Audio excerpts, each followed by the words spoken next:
Assalamualaikum warahmatullahi wabarakatuh.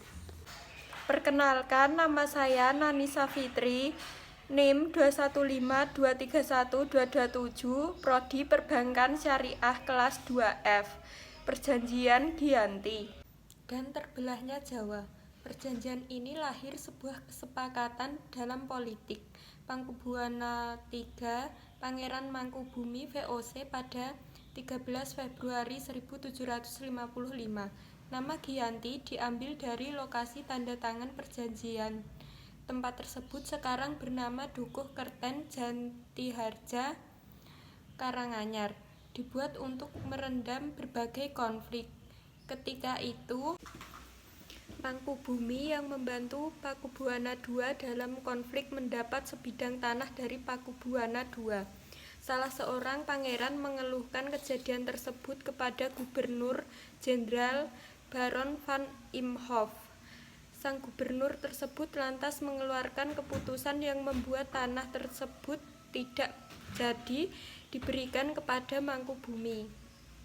Akhirnya minta izin kepada kakak Pakubuwana II-nya, daripada lungguh saya dikurangi, lebih baik dibuang saja. Akhirnya diberi sangu 3.000 ril untuk makan anak buah. Kemudian terjadilah perang. Perlawanan ini mendorong Gubernur Nicholas Harting mengambil sikap untuk menyelamatkan daerahnya. Akhirnya membuat perundingan dengan Pangeran Mangkubumi. Pada tahun 1754, nota kesepahaman antara Mangkubumi dan Pangeran VOC terlaksana. Dan nota kesepahaman tersebut Pakubuwana III. Nota tersebut menjelaskan bahwa Pangeran Mangkubumi mendapatkan wilayahnya. Kesepakatan ini mendorong sebuah perjanjian besar yang ditandatangani di Desa Giyanti. Penandatanganan perjanjian Giyanti ini menjadi pangkal dari terbelahnya tanah Jawa menjadi dua bagian atau dikenal dengan Palihan Nagari.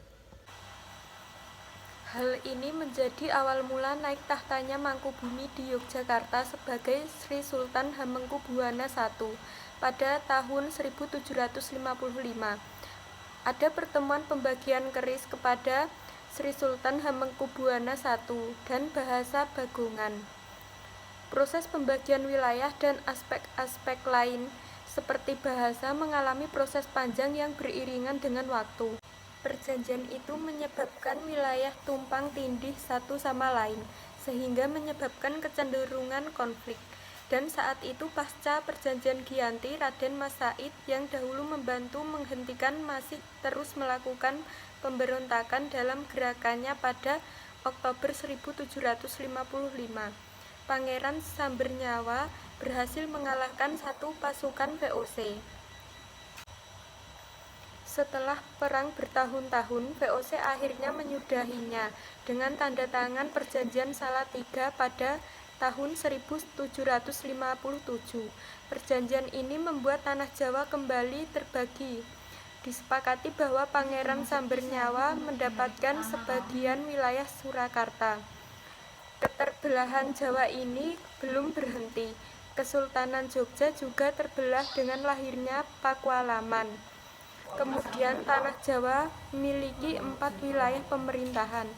Dinamika politik membuat masing-masing mengalami nasib yang berbeda, yang berujung perbedaan status. Sekian perjanjian Giyanti dari saya. Bila ada salah kata, mohon dimaafkan. Wassalamualaikum warahmatullahi wabarakatuh.